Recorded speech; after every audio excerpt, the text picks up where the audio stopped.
Guillaume Martin, c'est un cycliste hors du commun. Si on devait le ranger dans une catégorie, ce serait celle des grimpeurs penseurs, puisqu'à 24 ans, il est titulaire d'un Master 2 de philosophie. Bonjour Guillaume Martin. Bonjour. Il y a un monde entre le vélo et la philo. Comment en êtes-vous arrivé à faire à la fois le Tour de France et être bac+5 en philo ? C'est vrai qu'en France, on a l'impression qu'il y a un monde entre les matières qu'on qualifierait d'intellectuelles et les matières physiques ou les disciplines physiques comme le sport ou l'artisanat. Mais moi, j'ai jamais eu l'impression qu'il y avait un cloisonnement entre tout ça. Et pour moi, c'était naturel. Voilà, j'aimais le sport, j'aimais la philosophie. Donc c'était naturel de poursuivre à fond dans chaque domaine. Et il s'est trouvé que voilà, je suis parvenu à devenir professionnel en cyclisme, et puis que voilà, j'ai eu un Vous avez choisi master, de ne pas choisir en quelque sorte entre les deux. Il y a 2 ans, vous avez rédigé un mémoire intitulé, alors je m'accroche, Le sport moderne, une mise en application de la philosophie nietzschéenne. Alors moi qui ne fais ni vélo ni philo, est-ce que vous pouvez m'expliquer simplement la mise en application de la philosophie nietzschéenne ?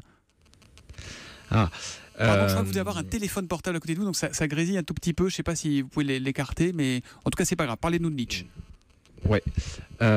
Non, c'est un paradoxe parce que Nietzsche n'a jamais écrit sur le sport, évidemment. Donc c'était un peu provocateur de mettre un titre comme ça. Et mon idée, pour résumer très vite, et non pas en 183 pages comme c'est le cas dans mon mémoire, c'était de dire que la pensée, la philosophie de Nietzsche aurait paradoxalement permis de penser le sport de manière plus authentique que ce que les idéologues effectifs du sport, tels que le baron Pierre de Coubertin au 19e siècle, ne l'ont fait réellement.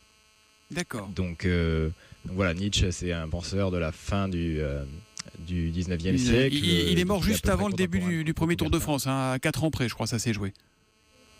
Oui, c'est ça. C'est ça. C'est ça, donc. Ouais, de 3 ans, je crois. Donc voilà, il y a quand même une concomitance, une contemporanéité. Les Jeux Olympiques, c'est à peu près la naissance des Jeux Olympiques modernes, c'est à peu près les mêmes années. Donc voilà, je suis parti de cette cohérence chronologique pour faire une interprétation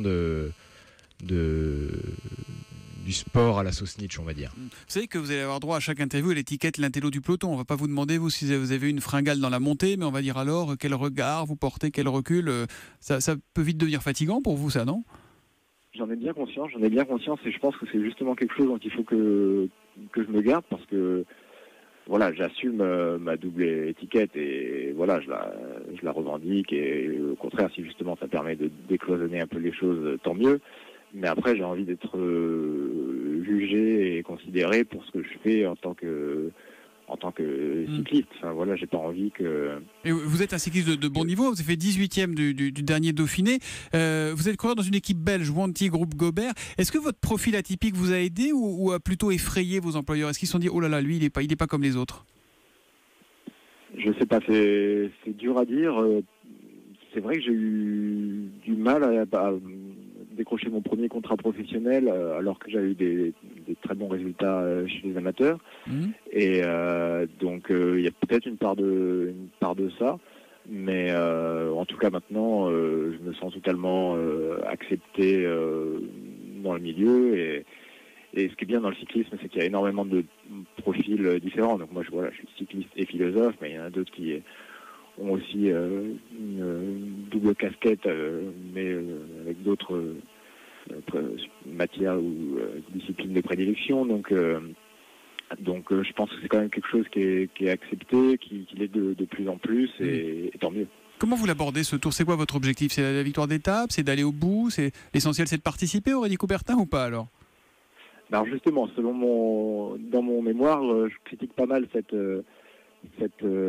maxime reprise par Pierre de Coubertin, et je lui oppose une citation de Nietzsche qui est je ne conseille pas la paix mais la victoire.